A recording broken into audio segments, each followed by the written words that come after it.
The sun rises in the east, and the Dodgers lose a starting pitcher for the year. Bronny James accepts his first slice of humble pie, and there is a potential surprise weakness on the Chargers roster. Good morning. I'm James. This is your daily dose of sports and snark for the greatest sports city in the world, Los Angeles. This is the faithful Angelenos morning report.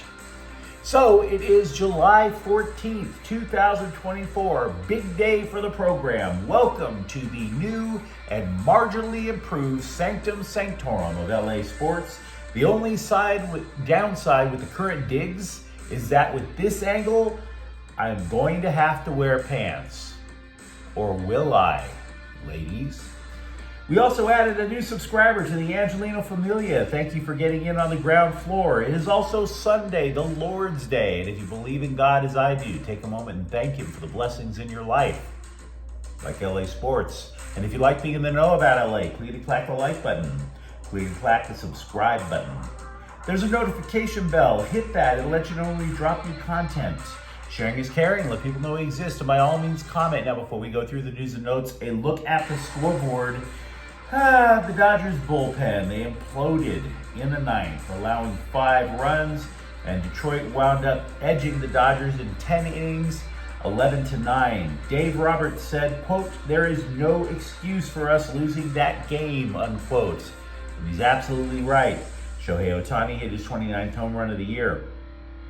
FC Dallas 2, Galaxy 0. There's a rapid recap of that match on the Galaxy playlist on this channel. And yet the Galaxy are still in a 3-way tie for first in MLS Western Conference. In part because Columbus 5, LAFC 1. Now understand, I am a Galaxy fan, but I'm still a fair guy. The Galaxy didn't show up for their match either. But LAFC, what the hell was that? A rematch of last year's MLS Cup final. Time for revenge? I guess not. Nathan Ordaz scored for LAFC. Finally, Derek Ahambi scored 27 points. Rakea Jackson added 23. Sparks actually got a win, 87-81 over Dallas. Meanwhile, today, the Dodgers are at Detroit. This is the last game before the All-Star break. It starts at 10:40.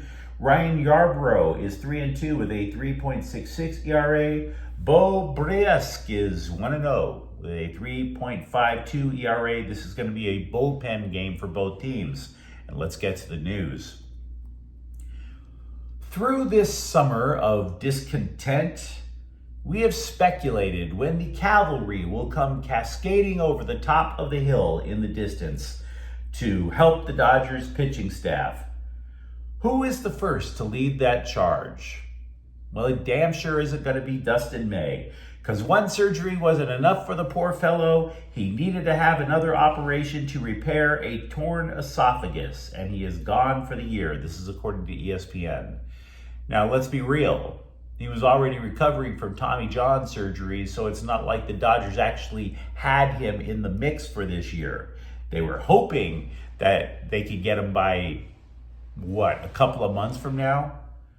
But the dude is starting to look like the playing board in the kids' game Operation, right? One wrong move with the forceps and May has not pitched in more than a year. They were expecting him to take a rehab assignment in a few weeks. Nope, not happening now. So let's get back to reality, the here and now. The Dodgers essentially have a 4-man rotation of James Paxton and 3 rookies. Of the 7 starters currently hurt, presumably the first one coming back would be Tyler Glasnow, because his injury is not considered to be that serious.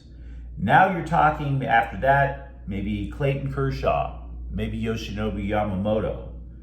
We do not have enough intel on the status of Walker Buehler. And keep in mind, Yamamoto isn't on a rehab assignment. Clayton Kershaw only rebooted his rehab last night. No team in baseball, by the way, has more injured pitchers then the LA Dodgers. But I'm pretty sure you could have figured that out all on your own.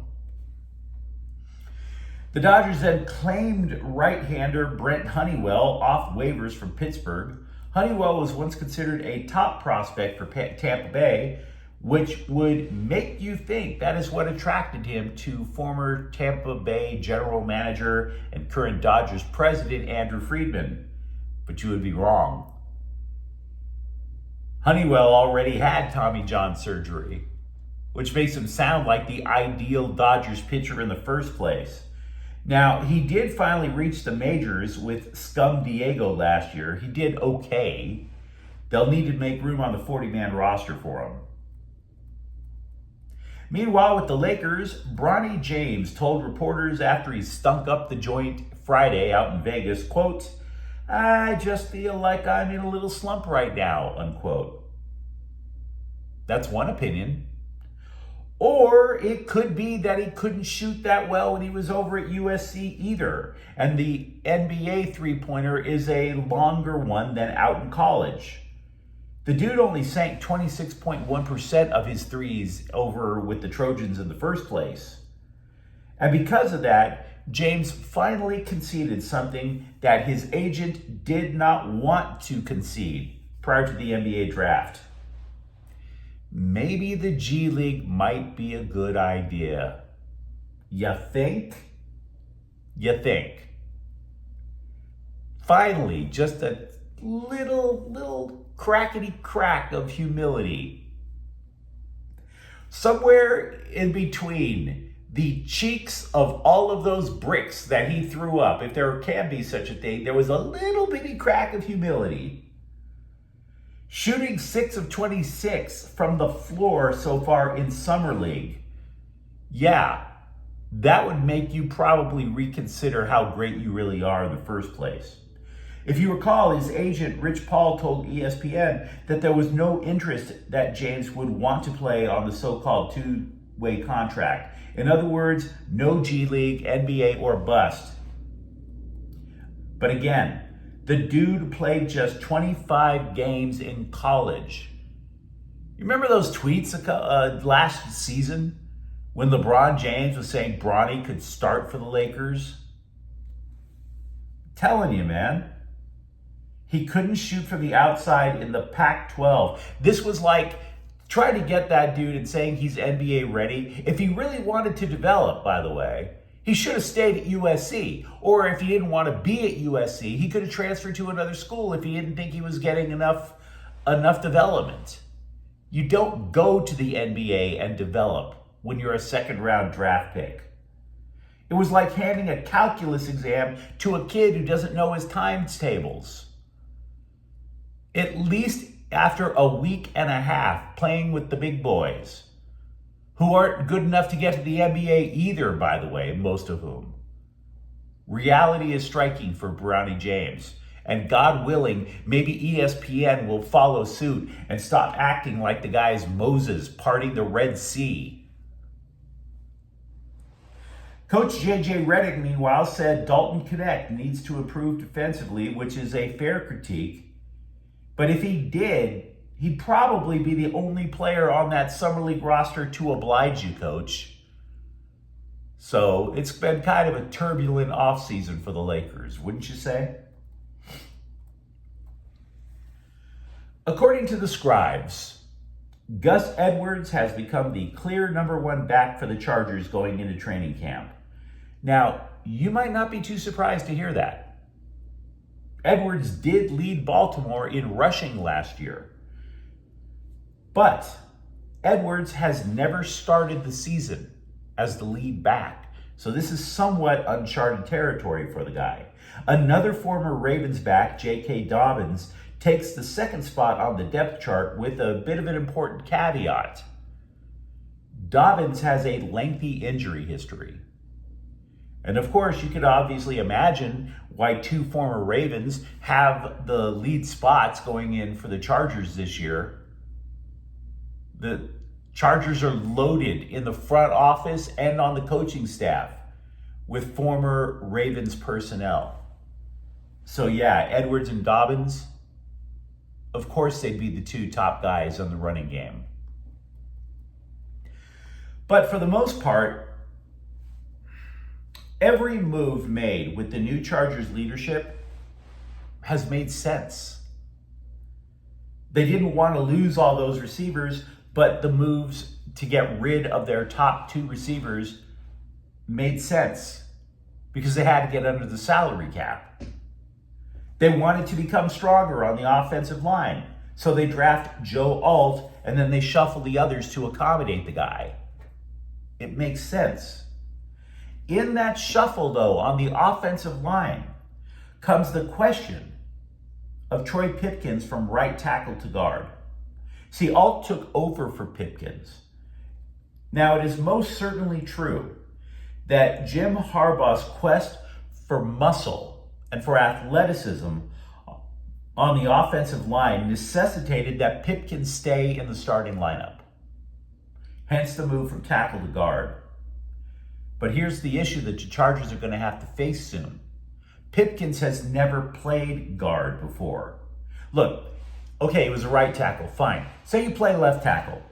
You've seen in every NFL game, in virtually every college game, you've seen tackles not get down in a three-point stance, but they take that half stance, right? Kind of a crouch with the back leg kind of cheating back to where they're almost at an angle to the line of scrimmage so that they can backpedal, so that they can buy time to fend off an edge rusher.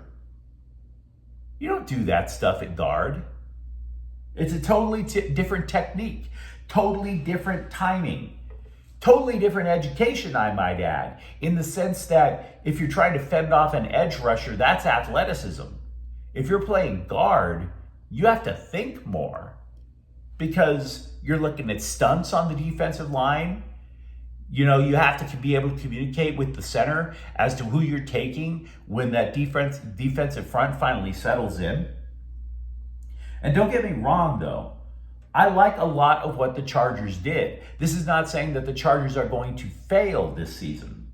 But if you're looking at a potential weak spot on this team, aside from wide receiver, it's right side of the offensive line. Rookie Joe Alt at tackle and Trey Pipkins, who has never played right guard before, playing right guard. But you let me know what you think in the comments thread. Talk to me once again about the state of the Dodgers starting rotation. And at what point do you start to freak out a little bit? Are you cool with Bronny James finally facing reality? And if you enjoyed the content, don't forget to subscribe to Faithful Angelenos. We're talking LA sports every single day here. Thank you for watching. I'm James. We'll be back tomorrow. Faithful Angelenos is a Kian Corte El Queso production. Take care.